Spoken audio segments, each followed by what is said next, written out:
See a pile of corpses on Google Maps right now. We tried to warn you. I swear to God we did. We said that's not a prison, that's an extermination camp. And if you're looking for your family, they're not coming back. They're in a pile of corpses. They're digging new mass graves just for you. Because on Friday, Trump passes the Insurrection Act. You better hide because you ain't coming back. Guys, we're getting really, really good at debunking the insanity of the left. So all week, what did I show you guys? One video after another, one doomsday speaker after another. Oh no, President Trump's going to declare martial law. Viral. I don't care. April 20th, Donald Trump and his administration are going to invoke martial law. Okay, that's basically what it is. Martial law into this country, April 20th. Oh no, he's going to sign the Insurrection Act. It's going to take your rights away. Well, there are rumblings all over the media now that on April 20th, Trump will declare martial law, which effectively means the military takes over for the police. Free speech becomes illegal. Protests become illegal. You have to have the permission of the military to do anything.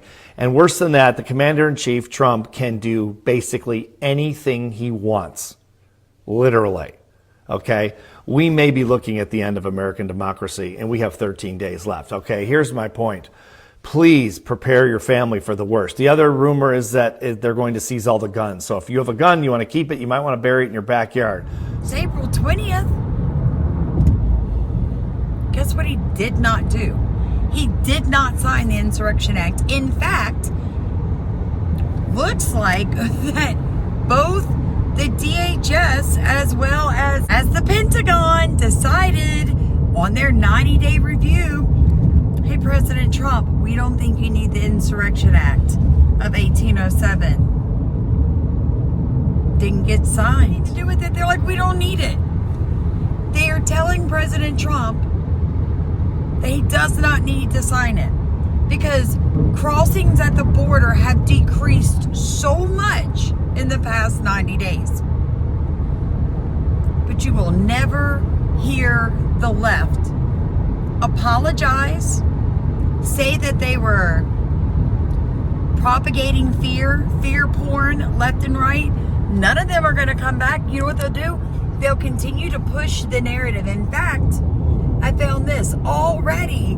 They're trying to say that he secretly signed the Insurrection Act behind all of our backs.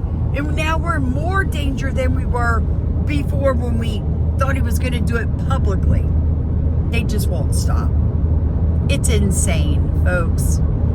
And I told you guys we would all celebrate together. So if you don't want to watch these clips of all the crazy saying what they had to say, feel free to turn it off. I'm not getting paid for my videos anyway. If you like to support our channel, look in the top of comments. Otherwise, have a good laugh on Stephen and I while you listen to these people who have now been officially proven wrong. Have a blessed Resurrection Sunday, folks.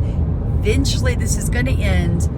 We win. God always has the last word. Of civil liberties, including habeas corpus, which is kind of already redundant with the throwing out of due process in recent weeks. Of course, this will also include the suspension of civil liberties, including the right to protest, free speech. We'll see mass surveillance increase, and potentially even the muzzling of the free press. Mere presence of protests will probably be one of the justifications that Trump uses to declare martial law, so you can also bet that protests going forward will be absolutely banned. Urban centers will be the first targets of crackdowns, especially sanctuary cities, but also any deemed hostile or insurrectionist according to their arbitrary definitions. In the worst case scenario, that could include military checkpoints, supply cuts, anything that restricts the movement in and out of the city, and then, of course, curfews within the city. These curfews and blockades would be enforced not just by local law enforcement, but also by active duty military.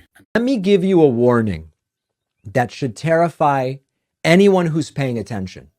Donald Trump seems to be setting up to manufacture a crisis to then justify taking emergency powers.